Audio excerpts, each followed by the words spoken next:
The title of the session is Second Brain for the Smart City. More recently, this is much talked about, so I'm sure you know this, but let me explain it anyway. Traditionally, Japanese used to say that we think in our gut. Scientifically, it's now known that there are many microbes within our intestines and vagus nervous system that communicates with these. Has many sensors, this nervous system. And the proteins that are used in our brains are also used to communicate with our microbes inside our body. And when we analyze the genes of microbes in our bodies, we find that in terms of biodiversity, it could be the most biodiversified community. And from the microbes' point of view, human intestines are most stable.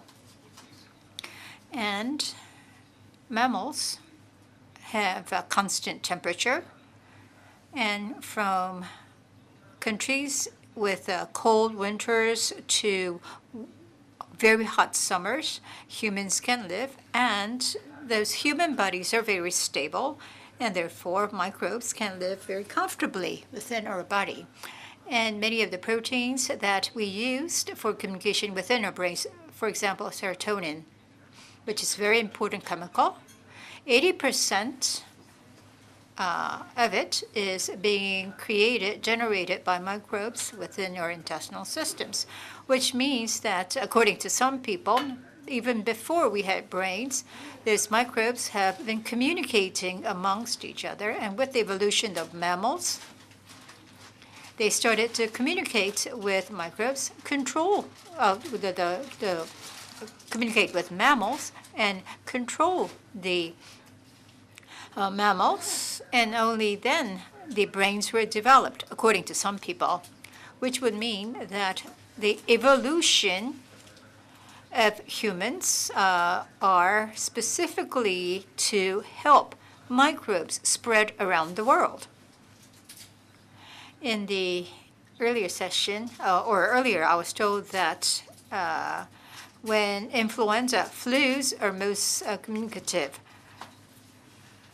humans interact the most. Maybe that is being controlled, that maybe that's the scheme of the microbes. And the rats, because they are living in groups, their evolution is negatively pressured. But rodents, rats, live with their peers, and they eat their feces, and they communicate. So maybe the reasons why humans live in cities could be so as to facilitate the movement of microbes, again, according to some schools of thought. We don't know yet scientifically whether we are really being manipulated or controlled by microbes. But it's been proven that our activities are being influenced by microbes. The way we feel and what we consider to be tasting good are really controlled by microbes. Another interesting thing about microbes is that we don't know the reason why that mechanism occurs. We know that when microbes move from one to another, it influences us, but we don't know the reason why. Now, we have been able to identify the sequencing of human genomes back in 2001, but it doesn't mean that we know everything now. It's like programs within the hard disk. Within the genes, what are being expressed? Epigenetics. So which program are being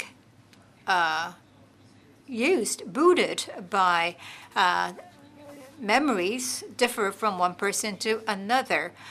On top of microbes, there are viruses, and then there are communication between the two, and in many layers, things are happening that are beyond our comprehension.